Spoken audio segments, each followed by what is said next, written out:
नमस्कार दोस्तों, मैं हूं पारुल मौर्य। आज आपके साथ एक नई कहानी शेयर करने जा रही हूं जिसका नाम है सम्मानजनक। वह लाइट वाला आया क्या? कितनी बार फ़ोन कर चुका हूं। केवल 2 दिन ही तो बचे हैं। अब तक तो चारों ओर लाइटें लग जानी चाहिए थीं। रंग बिरंगी जगमगाती लाइटों और सजावट से ही तो उत्सव की भव्यता का आभास होता है, वरना एक आम दिन और एक खास दिन में कुछ फ़र्क ही महसूस नहीं होता। अमर ने झल्लाते हुए कहा और एक बार फिर लाइट वाले को फ़ोन मिलाया। अरे भैया, गृह प्रवेश में केवल 2 दिन बचे हैं और आज से ही मेहमान आने शुरू हो जाएंगे और तुम अभी तक नहीं आए। भाई साहब, काम नहीं करना तो मना कर दो, हम किसी और से करवा लेंगे। उधर से पता नहीं लाइट वाले ने क्या कहा कि अमर ने फ़ोन बंद कर दिया और फिर जल्दी से दूसरी ओर बढ़ा ही था कि सोनाली की आवाज़ आई। सुनो ज़रा, ड्राइवर को बुला देना, मुझे पार्लर जाना है। फेशियल करवा लूँ, 2 दिन बाद फंक्शन है, सो चेहरे पर थोड़ा ग्लो आ जाएगा। अरे भाई, आ जाएगा ड्राइवर और फिर ग्लो भी आ जाएगा, पर पहले मुझे एक बात बता दो कि घर में या बाहर कोई भी छोटा मोटा फंक्शन हो तो तुम महिलाएं सबसे पहले ब्यूटी पार्लर की ओर क्यों भागती हो? अजी, घर का गृह प्रवेश है, सब लोग तुम्हें नहीं घर को देखेंगे। आई बात समझ में? बस यही बात तो तुम मर्द आज तक समझ नहीं पाए। भाई, घर अपनी जगह है और मकान मालकिन अपनी जगह। सब घर के साथ साथ मुझे भी देखेंगे, खासकर तुम्हारे मित्र। सोनाली ने चुटकी ली तो अमर को तो गुस्सा आ गया। अरे याद आया, बुटीक वाली को भी तो फ़ोन करना है, मेरा ब्लाउज़ तैयार किया या नहीं। यह तो शुक्र है कि साड़ी तैयार हो गई। सोनाली बड़बड़ाई और बुटीक वाली को फ़ोन करने में व्यस्त हो गई। अभी वह फ़ोन पर बात करके हटी ही थी कि अमर फिर उसके पास आया। सुनो, पुष्पा का फ़ोन आया था, कल दोपहर 3 बजे वाली ट्रेन से आ रही है, साथ में उसके पति और दोनों बच्चे भी हैं। पुष्पा अमर की बहन थी।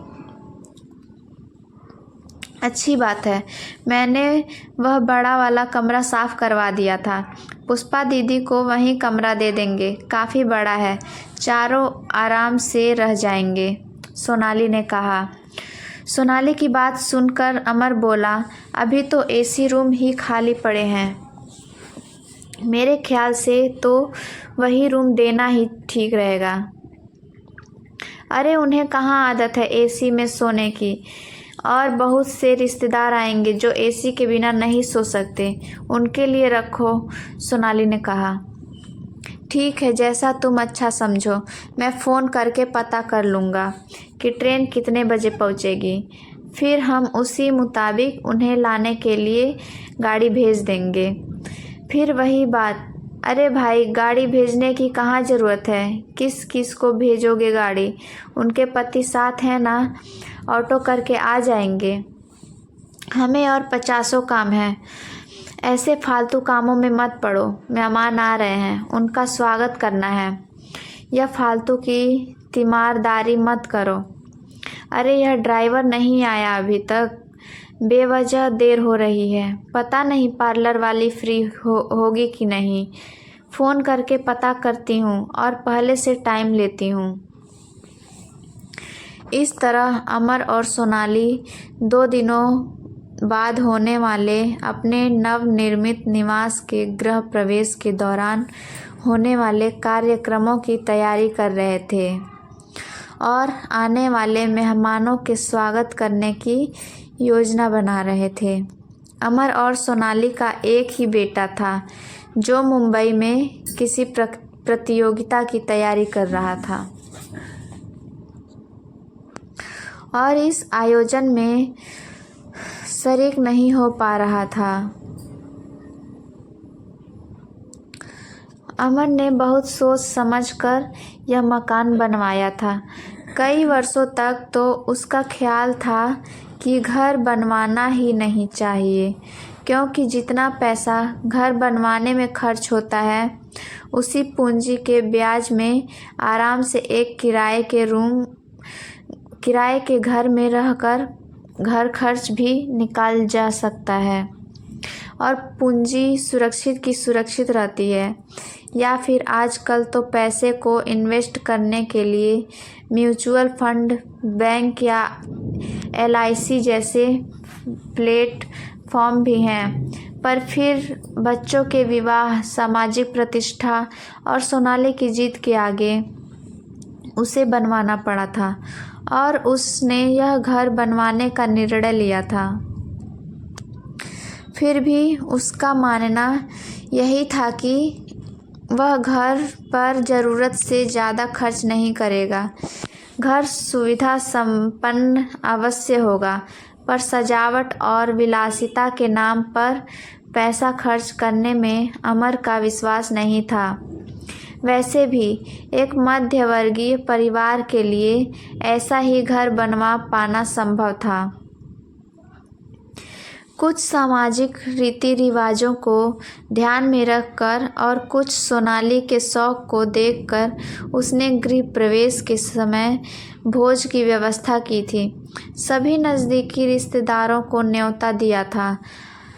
हालांकि वह जानता था कि यह सब उसके बजट से बाहर जा रहा है, पर घर कौन सा रोज रोज बनता है, कार्यक्रम तो होना ही चाहिए।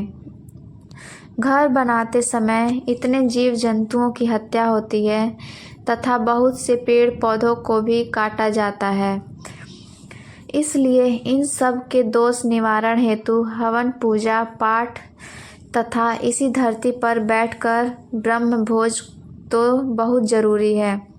ये सभी बातें सुनते सुनते ही तो वो बड़ा हुआ था और इस कार्यक्रम की रूपरेखा तैयार हो गई थी, वरना वह तो इन सब ढकोसलों और फजूल खर्ची में विश्वास नहीं करता था।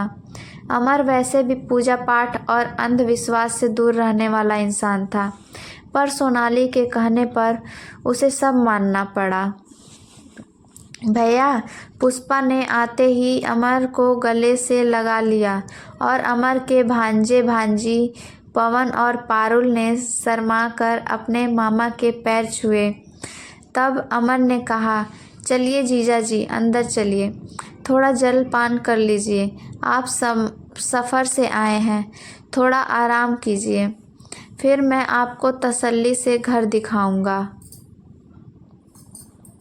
अरे भैया, हमें कोई आराम वराम की ज़रूरत नहीं है, हम तो सबसे पहले घर देखेंगे, इसी के लिए तो इतनी दूर से आए हैं और जलपान तो हम रास्ते भर करते आए हैं, जीजा जी ने सदा की तरह मजाकिया लहजे में कहा। और अमर ने सोनाली को आवाज़ दी, सोनाली देखो, पुष्पा, जीजा जी और बच्चे आ गए हैं, तुम्हें याद कर रहे हैं। अमर की आवाज़ सुनकर सोनाली उधर ही आ गई। नमस्कार दीदी। नमस्कार जीजा जी, उसने थोड़ा हिचकिचाते हुए कहा। चलो दीदी, जीजा जी को पहले अपना घर दिखा देते हैं, बाकी काम बाद में करेंगे, अमर ने हंसते हुए कहा।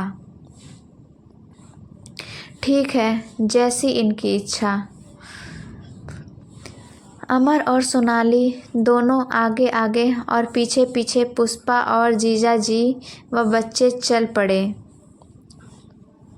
अपना नवनिर्मित घर दिखाने का आनंद तो वही जानता है जो पहले तो बड़े लगन, परिश्रम और अर्थ भार को सहन करके अपने सपनों का महल बनवाता है और उसकी नज़रों में वही घर दुनिया का सबसे सुंदर तथा सुख सुविधा संपन्न घर होता है। यह देखो दीदी, यह ड्राइंग रूम है। सामने वाली दीवार पर जो वॉलपेपर लगा है वह सोनाली की पसंद का है और इसमें जो सोफ़ा रखा है वह मेरी पसंद का। यानी कि यह ड्राइंग रूम हम दोनों की मिली जुली पसंद का है, अमन ने ठहाका लगाते हुए कहा। बहुत सुंदर है और कितना बड़ा भी। भैया, इसमें 20-22 मेहमान भी एक साथ आ जाएंगे तो भी यह खाली खाली लगेगा। मम्मी, यह सोफ़ा कितना सुंदर है, पुष्पा की बेटी ने सोफ़े पर हाथ फिराते हुए कहा। और कितना सॉफ्ट भी, कहकर उस पर बैठ कर उछलने लगी। नहीं बेटा, ऐसे नहीं उछलते, खराब हो जाएगा, कहकर प्रेमा पुष्पा ने डांट से उसे हाथ पकड़कर उठा दिया और वह बच्ची सकुचाई सी एक और खड़ी हो गई, मानो उसने कितना बड़ा अपराध किया हो। यह देखो, यह रसोई घर है, इसकी टाइल्स देखो कितनी सुंदर है। हाँ भैया, बहुत सुंदर है। एक कपड़ा घुमाया और सब साफ। फिर अपने पति की ओर मुंह करके बोली, सुनो जी, जब हम घर बनवाएंगे तो हम भी ऐसी ही टाइल्स लगवाएंगे अपनी रसोई में। देखिए ना, ये दराजें कितनी सुंदर हैं और कितनी आरामदायक भी। पुष्पा ने एक दराज को खोलते हुए कहा। कितना भी सामान रख लो इनके अंदर, बाहर कुछ दिखाई नहीं देता। रसोई हमेशा साफ़ सुथरी लगती है। मैंने तो आपसे पहले ही कह दिया है कि मेरा घर बनेगा तो हमारा किचन बहुत बड़ा बनेगा और उसमें भी ऐसे ही टाइल्स लगेगा, ठीक है ना? हाँ, उसने पति ने हामी भरते हुए कहा। चलिए जीजाजी, दीदी अमन ने कहा, और अब कुछ खान पान हो जाए और फिर थोड़ा आराम करके आगे बातें करेंगे। और लोगों भी आराम हैं, उनको भी देख लेते हैं। और 2 दिनों में सारा कार्यक्रम आयोजित होकर ख़त्म हुआ और सब लोग ने अपने अपने घर को गए। आप लोगों को कहानी पसंद आया हो तो लाइक करें और शेयर करना ना भूलें और कमेंट बॉक्स में बताएं कि आपको हमारी ये कहानी कैसी लगी। सब्सक्राइब करें और हमें सपोर्ट करें। तब तक के लिए बाय बाय। फिर मिलते हैं आपसे अगली कहानी में।